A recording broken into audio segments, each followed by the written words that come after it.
I also, just to say a word about one other linkage in the book, these are just the two that come to mind. I think there are probably a couple dozen really.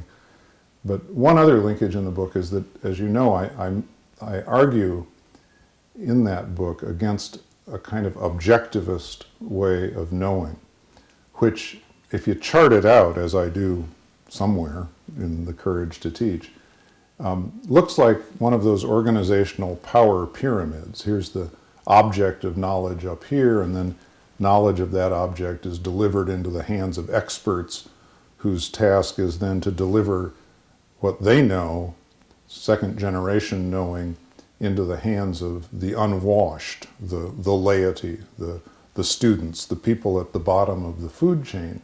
And that's a very traditional model of what it means to teach and learn, sort of top-down model that's reinforced by a way of knowing which focuses on these abstract objects of knowledge that need to be sort of delivered untainted by human subjectivity.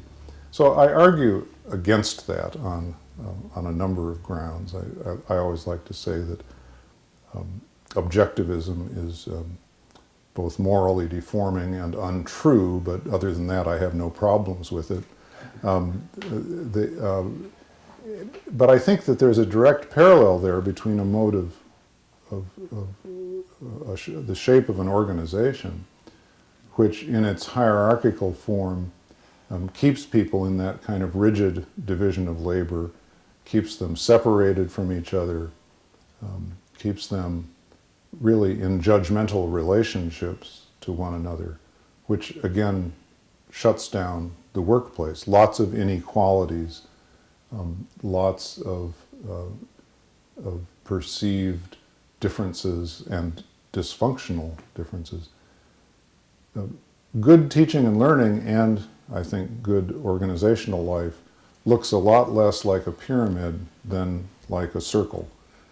And in teaching and learning, it's a circle of shared inquiry, where at any moment we don't know who's going to be leading that inquiry.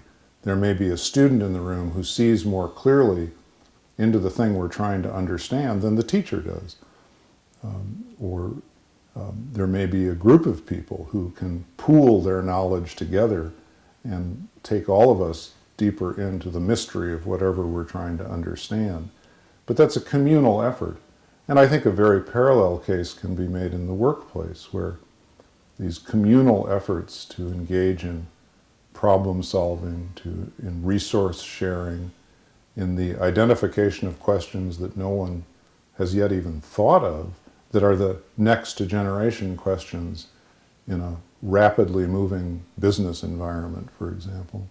These communal models are much more flexible, much more responsive, and therefore much more effective than that kind of rigid hierarchy. So I think there are at least those two ways in which the courage to teach and the courage to lead are easily, they morph into one another with great ease.